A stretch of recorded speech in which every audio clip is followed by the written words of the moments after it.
Sir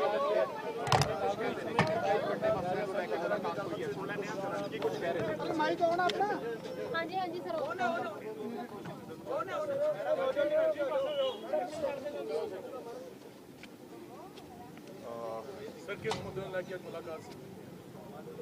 ਅੱਜ ਕਾਫੀ governor ਸਾਹਿਬ ਨੂੰ मैं ते CLP साहब ते तमाम साथी काफ़ी मुद्दों ते डिस्कशन हुई पंजाब के मुद्दों ते, लेकिन दो अहम मुद्दे सन। एक तो जिहड़ा MOU साइन किया है दिल्ली सरकार नाल पंजाब सरकार ने, और दूजा मसला जिहड़ा लॉ एंड ऑर्डर का है, ये दो असी मैमोरेंडम आज गवर्नर साहब को सबमिट करके आए हैं। MOU जिहड़ा साइन किया है एक्नॉलेजमेंट शेयरिंग वाला, उहदे ते मैं तुहानू दसना चाहना है कि पंजाब के लोग महसूस कर रहे हैं कि जिवें सानू दिल्ली वालियां नू गिरवी दे दिता होवे, ठेके दे दिता हो। ये पंजाब के लोगों का दर्द सीगा, तकलीफ सी, पीड़ा सी कि जदों केजरीवाल साहब ने दिल्ली के अंदर ऑफिसर साहबाना नू सद के बिना मुख मंत्री साहिब दे मीटिंग की ते इंस्ट्रक्शंस दित्तियां, वो पंजाबियों ने उहदी नखेदी की और सारे लोगों नू उस गल ने सारे लोगों के मन नू ठेस पहुंचाई और इहदा विरोध होया पूरे पंजाब भर दे विच। और उस तो बाद उहनू कवर अप करदिया होया केजरीवाल जी ने भगवंत सिंह मान नाल एक नॉलेजमेंट शेयरिंग का एक एग्रीमेंट साइन किया, जिहदी कोई जरूरत नहीं सी बिल्कुल ही लोगों नू बेवकूफ बनाउण दी खातर कि जदों मैं मन चाहे जदों मेरी मर्जी होवे मैं उदों पंजाब की ब्यूरोक्रेसी नू दिल्ली बुलावां ते आपदे मुताबक इंस्ट्रक्शन दे के आपदी मर्जी नाल जो मेरा चित करे वो मैं करावां, जिहड़ा कि पंजाबियों नू ना मंजूर है। आर्टिकल 154 कॉन्स्टिट्यूशन दी ये बिल्कुल उलंघना है। आर्टिकल 154 की कहता है? Article 154 says that executive power shall be vested with governor। ये सारे दी सारी जिहड़ी पावर है गवर्नर कोले है। Article 166 says all executive action or work shall be expressed to be taken in the name of governor। ये गवर्नर साहब दे नाम ते एग्रीमेंट या MOU साइन होना चाहिए सी। Third, article 166 section 9 power given to chief secretary, secretary, additional secretary on the behalf of governor. मेरा मतलब ये है कि आज तक जिन्ने भी MOU साइन होए है वो MOU sign in the presence of कि मुख्यमंत्री साहब उथे उन्हां दे सामने सैकटरी या चीफ सैकटरी या जॉइंट सैकटरी MOU साइन कर सकता है, लेकिन इत्थे जिहड़ा MOU साइन होया है वो दोनों मुख्यमंत्रियों ने आप दी आप साइन करके कर लिया, जिहड़ी कि कॉन्स्टिट्यूशन दी उलंघना है, कर ही नहीं सकते। एंड एक होर जिहड़ा नोटिफिकेशन होया सी 28/3/2021 नूं, ये अमेंडमेंट सीगी सैक्शन 44 दी, ये भारत सरकार ने की है। ये उन्होंने लिखा as per the section 5 of notification 28/3/2021 opinion of LG shall be obtained on such matters कि किसी भी तरीके का तुसी एग्रीमेंट करना है, ये हुणे ताजी अमेंडमेंट हुई भी है, तुसी LG दी परमिशन तो बिना किसी प्रकार का कोई एग्रीमेंट तुसी कर नहीं सकते।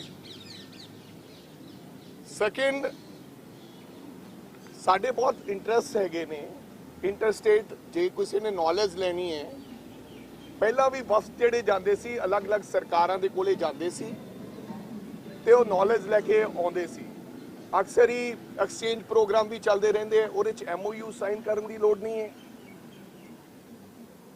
ਇਹਦੀ ਕੋਈ ਜ਼ਰੂਰਤ ਨਹੀਂ ਬਣਦੀ ਸੀ ਜਿਹੜਾ ਇਹ MOU ਸਾਈਨ ਹੋਇਆ। ਫਿਰ ਸਾਡੇ ਇੰਟਰਸਟੇਟ ਬਹੁਤ ਮਸਲੇ ਨੇ, ਪਾਣੀਆਂ ਦਾ ਬਹੁਤ ਵੱਡਾ ਮਸਲਾ ਹੈ, ਅਸੀਂ ਬਾਰਡਰ ਸਟੇਟ ਹਾਂ, ਪੋਲਿਊਸ਼ਨ ਦਾ ਸਾਡਾ ਮਸਲਾ ਹੈ ਉਹਨਾਂ ਦੇ ਨਾਲ। ਉਹ ਹਮੇਸ਼ਾ ਕੇਜਰੀਵਾਲ ਸਾਹਿਬ ਕਹਿੰਦੇ ਕਿ ਜਿਹੜਾ ਪੋਲਿਊਸ਼ਨ ਹੁੰਦਾ ਹੈ ਇਹ ਪੰਜਾਬ ਤੋਂ ਆਉਂਦਾ ਹੈ।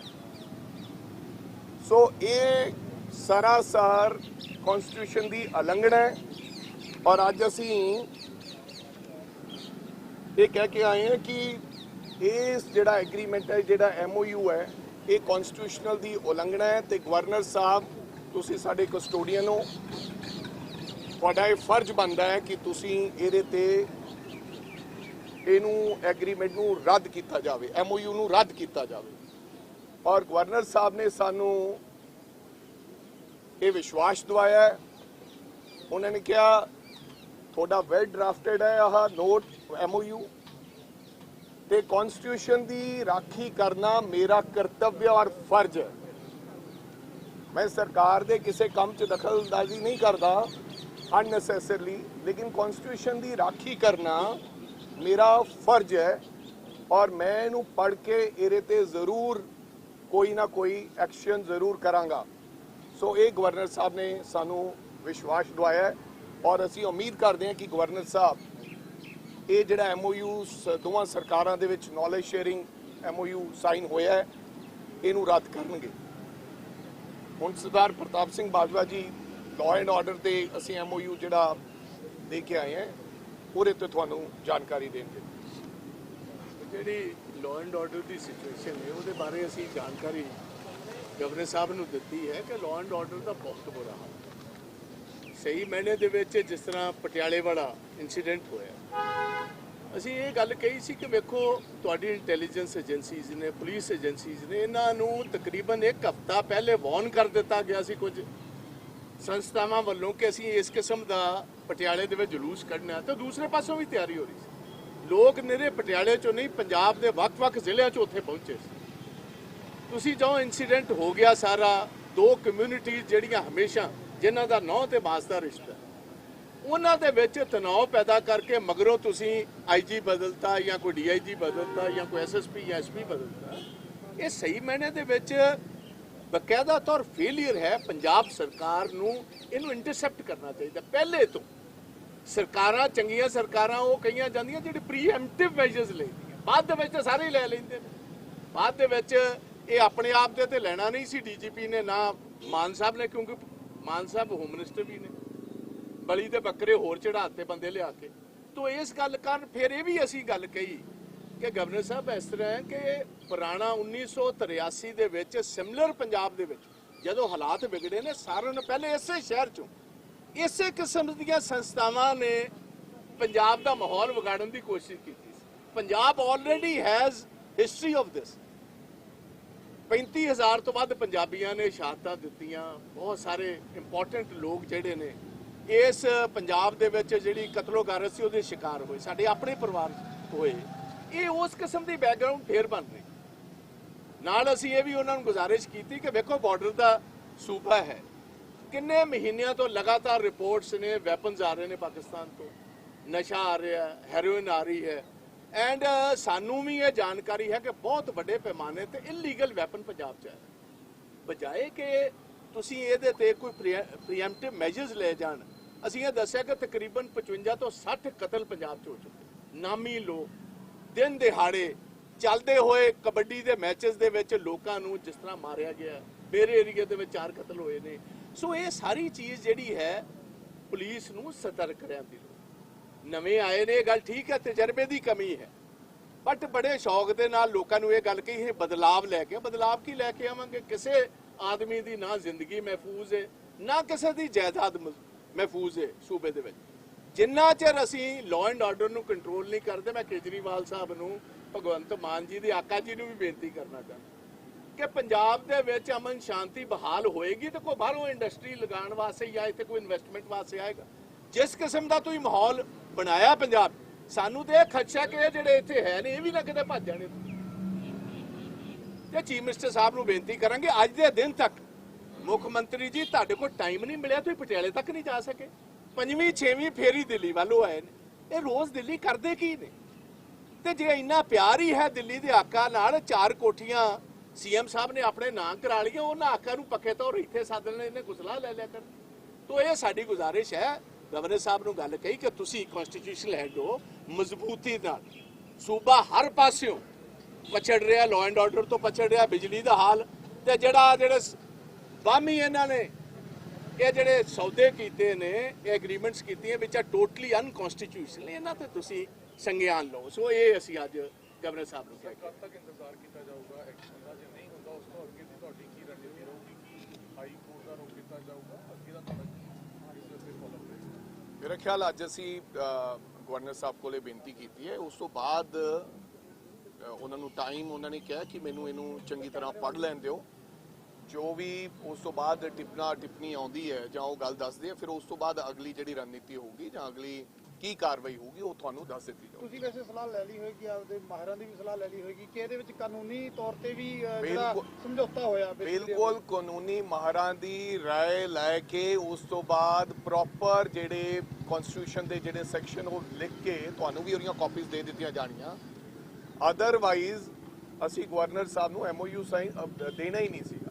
ਸੋ ਮਾਹਿਰ ਇਹ ਗੱਲ ਕਹਿੰਦੇ ਨੇ ਕਿ ਇਹ ਬਿਲਕੁਲ ਐਗਰੀਮੈਂਟ ਹੋ ਹੀ ਨਹੀਂ ਸਕਦਾ, ਇਹ ਸਰਾਸਰ ਗਲਤ ਸਾਈਨ ਹੋਇਆ, ਇਹ ਰੱਦ ਹੋਏਗਾ 100%। ਬ੍ਰਿੰਗ ਸਾਹਿਬ, ਹਰੀਸ਼ ਚੌਧਰੀ ਹੋਰਾਂ ਨੇ ਚਿੱਠੀ ਜਿਹੜੀ ਹੈ ਲਿਖੀ ਹੈ ਪਾਰਟੀ ਪ੍ਰੈਜ਼ੀਡੈਂਟ ਕਾਂਗਰਸ ਪ੍ਰੈਜ਼ੀਡੈਂਟ, ਉਸ ਦੇ ਵਿੱਚ ਨਵਜੋਤ ਸਿੰਘ ਸਿੱਧੂ ਹੋਰਾਂ ਦੇ ਖਿਲਾਫ ਜਿਹੜਾ ਰਿਕਮੈਂਡ ਕੀਤਾ ਡਿਸਪਲਿਨਰੀ ਐਕਸ਼ਨ, ਤੁਹਾਡੇ ਨੋਟ ਦਾ ਵੀ ਜ਼ਿਕਰ ਹੈ ਉਸ ਦੇ ਵਿੱਚ, ਤੁਸੀਂ ਨੋਟ ਦਿੱਤੇ ਸੀਗਾ ਹਰੀਸ਼ ਚੌਧਰੀ ਹੋਰਾਂ ਨੇ। ਮੈਂ ਕੱਲ ਵੀ ਇਹ ਗੱਲ ਕਹੀ ਸੀ ਤੁਹਾਨੂੰ, ਅੱਜ ਦਾ ਨਾਲੇ ਮੁੱਦਾ ਕੁਝ ਹੋਰ ਹੈ, ਇਹਦੇ ਚ ਨਾ ਇਹ ਗੱਲ ਕਰੀਏ, ਪਰ ਲੇਕਿਨ ਕੱਲ ਤੁਹਾਨੂੰ ਇਸ ਗੱਲ ਦਾ ਜਵਾਬ ਦੇ ਦਿੱਤਾ ਸੀ ਕਿ ਪਾਰਟੀ ਦਾ ਇੰਟਰਨਲ ਮੈਟਰ ਹੈ। ਇਸ ਤਰ੍ਹਾਂ ਦੀਆਂ ਬਹੁਤ ਪਾਰਟੀ ਦੇ ਪਰਿਵਾਰ ਦੀਆਂ ਆਪਸ ਵਿੱਚ ਗੱਲਾਂ ਬਾਤਾਂ ਹੁੰਦੀਆਂ ਰਹਿੰਦੀਆਂ। ਸੋ ਉਹ ਮੈਂ ਨਹੀਂ ਸਮਝਦਾ ਕਿ ਉਹ ਕਿਤੇ ਪਬਲਿਕ ਫੋਰਮ ਤੇ ਅਸੀਂ ਉਹਨਾਂ ਨੂੰ ਉਜਾਗਰ ਕਰੀਏ। ਭਾਈ ਬਸ ਬਜਟ ਆਣਾ ਹੈ ਔਰ ਉਸ ਤੋਂ ਪਹਿਲਾਂ ਆਮ ਆਦਮੀ ਪਾਰਟੀ ਨੇ ਕਿਹਾ ਹੈ ਕਿ ਲੋਕਾਂ ਦੀ ਰਾਏ ਜਿਹੜੀ ਹੈ ਅਸੀਂ ਲਵਾਂਗੇ। ਵੋਟਿੰਗ ਪੋਰਟਲ ਕੀਤਾ ਹੈ, ਉਹਦੇ ਲੋਕਾਂ ਦੀ ਰਾਏ ਜਿਹੜੀ ਹੈ ਮੰਗੀ ਗਈ ਹੈ ਬਜਟ ਦੇ ਵਾਸਤੇ। ਬਹੁਤ ਚੰਗੀ ਗੱਲ ਕੀਤੀ ਹੈ, ਕਿਉਂਕਿ ਇਹਨਾਂ ਦੀ ਤੇ ਆਪਣੀ ਰਾਏ ਕੋਈ ਹੈ ਨਹੀਂ। ਇਹ ਤੇ ਵਿਚਾਰੇ ਹੋਰ ਕਰਨ ਵੀ ਕੀ, ਇਹ ਤੇ ਕਹਿਣ ਤੋਂ ਰਹਿ ਕਿ ਸਾਨੂੰ ਆਪਣੀ ਵਾਕਫੀਅਤ ਕੋਈ ਨਹੀਂ, ਲੋਕਾਂ ਦੀ ਰਾਏ ਲੈਣਾ ਤੇ ਚੰਗੀ ਗੱਲ ਹੈ, ਜ਼ਰੂਰ ਲੈਣ, ਬਟ ਇਹਨਾਂ ਗਰੀਬਾਂ ਨੂੰ ਆਪ ਹੀ ਨਹੀਂ ਪਤਾ। ਚੀਮਾ ਸਾਹਿਬ ਨੇ ਮੇਰੇ ਏਰੀਆ 'ਚ ਕਿਹਾ ਸੀ ਕਮਾਦ ਦਾ ਝਾੜ 100 ਕੁਇੰਟਲ ਤੱਕ ਲੈ ਜਾਣਾ, ਇਹ ਨਹੀਂ ਪਤਾ ਕਿ ਐਵਰੇਜ ਝਾੜ ਸਾਡੇ 350 400 ਕੁਇੰਟਲ। ਜਿਹਨੂੰ ਇਹ ਹੀ ਨਹੀਂ ਪਤਾ ਤੇ ਫਾਈਨੈਂਸ ਦਾ ਮਹਿਕਮਾ ਦੇ ਦਿੱਤਾ। ਇਹ ਹੁਣ ਆ ਕਹਿ ਰਿਹਾ ਸੀ सारे हवाले दे दिए कि इसके तहत ये हो ही नहीं सकता समझौता। तो जब वो संविधान के तहत हो ही नहीं सकता तो रद्द किस चीज को करने की मांग कर रहे हैं? मैंने उसके ऊपर कॉग्निजेंस कौन लेगा? गवर्नर। कस्टोडियन कौन है? गवर्नर साहब। गवर्नर साहब को इतला दी है 100% ये रद्द होगा। जिस प्रकार से उन्होंने एग्रीमेंट किया ये हो नहीं सकता था, लेकिन हम उसको कैसे कहेंगे कि हमने रद्द कर दिया? किसी ना किसी को, कस्टोडियन जो है गवर्नर साहब के पास अधिकार है कि वो ही कहेंगे कि ये हो ही नहीं सकता था। नहीं तो हम अगर ये बात कहेंगे हमने तो कह दिया कि ये हो ही नहीं सकता था, हम इसको रद्द मानते हैं, लेकिन वो कहेंगे ये कौन होते हैं? ट्रांसपोर्ट मंत्री रहे हैं, कल मोहर लगा दी कि जो पेनल्टीज है उसे 3 महीने एक्सटेंडेड ट्रांसपोर्टरों के लिए कर दिए। कल और भी 4 वादों पर एग्जीक्यूट करने की बात आम आदमी पार्टी ने की। कांग्रेस क्या थी? कौन सी पेनल्टी की बात? जो ट्रांसपोर्टर्स पर टैक्स की पेनल्टी थी उसको एक्सटेंड कर दिया, 3 महीने दे दिए। हाँ ठीक है, मेरे को लगता है कि छोटे स्मॉल ट्रांसपोर्टर्स हैं जो, उनको अगर एक्सटेंशन दी है, अगर टैक्स भरने की तो कोई बुरी बात नहीं है, दे देनी चाहिए 3 महीने एक्सटेंशन, अच्छी बात है क्योंकि इससे टैक्स हमारे को ज्यादा आ सकता है। और वन पेंशन फंड रैंक जो MLA के लिए कहा था उस पर भी एग्जीक्यूशन की उन्होंने बात कही है, बीते कल भगवंत मान। मैं आपको ये कहना चाहता हूँ, ये पेंशन हुआ और ये टैक्स वाला ये कोई बड़े मुद्दे नहीं है, चाहे वो कम कर दें चाहे नहीं कम कर दें, ये कोई मुद्दा ही नहीं है और ये किसी का मुद्दा था ही नहीं। ये खाली लोगों का ध्यान डाइवर्ट करने के लिए कि जो असल मूल रूप के मुद्दे हैं, लॉ एंड ऑर्डर मूल रूप का मुद्दा है, जिस प्रकार से केजरीवाल साहब रोजाना दिल्ली जा रहे हैं, हमारे को ठेके पे दे दिया है दिल्ली सरकार को। ये मुद्दे हैं। ये जो पटियाला में हुआ है वो मुद्दा है, अभी तक भगवंत सिंह मान वहां पर गए नहीं है। इन मुद्दों से ध्यान हट जाए, इसलिए ये अनाम शनाम ये बातें हो रही हैं।